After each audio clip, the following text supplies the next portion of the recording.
Grâce à votre logiciel de caisse Airnet, il est possible de verrouiller l'accès à certains modules et d'en laisser d'autres en accès libre. Et cela de manière différente en fonction des différents collaborateurs. Pour cela, rendez-vous dans Airnet Admin, puis dans le menu Sécurité et Droit salon. La première des choses à faire est d'aller dans l'onglet Paramétrage. Vous avez ici le code gérant. C'est un code qui va être commun à tous vos salons. C'est-à-dire que vous allez pouvoir rentrer dans n'importe quel module verrouillé de n'importe lequel de vos salons avec cet unique code. Vous pouvez le changer et cliquer sur Sauvegarder. La deuxième chose à faire est de choisir le mode de configuration pour votre salon. Prenons par exemple mon salon Airnet 1. Pour l'instant, il est sur aucun. Ça veut dire qu'aucune sécurité n'est activée.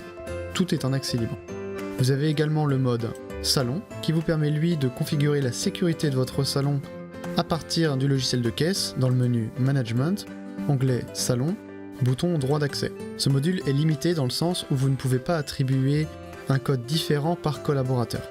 Je vous invite à vous référer à la vidéo en question pour en savoir plus. Vous avez un troisième mode qui est le mode Admin et qui vous permet de gérer la sécurité à partir de votre logiciel Airnet Admin.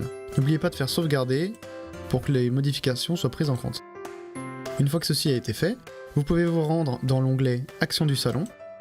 Choisissez bien le salon sur lequel vous désirez paramétrer les droits d'accès.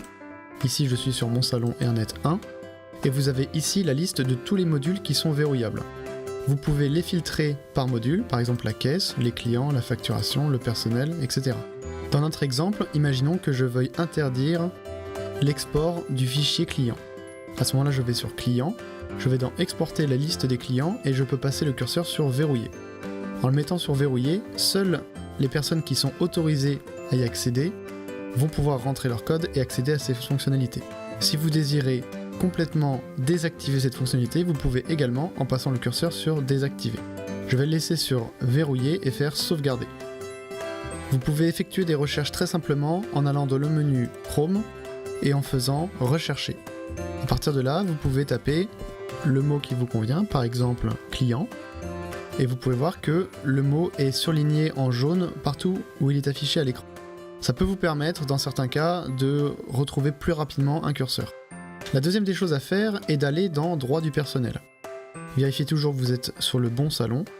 J'ai la liste de tous les collaborateurs qui sont enregistrés dans mon salon, avec la liste des actions qui leur sont autorisées. Si par exemple, je veux autoriser Isabelle à exporter la liste des clients, je vais sur son profil, je vais dans la colonne Droit et je vais sur Modifier.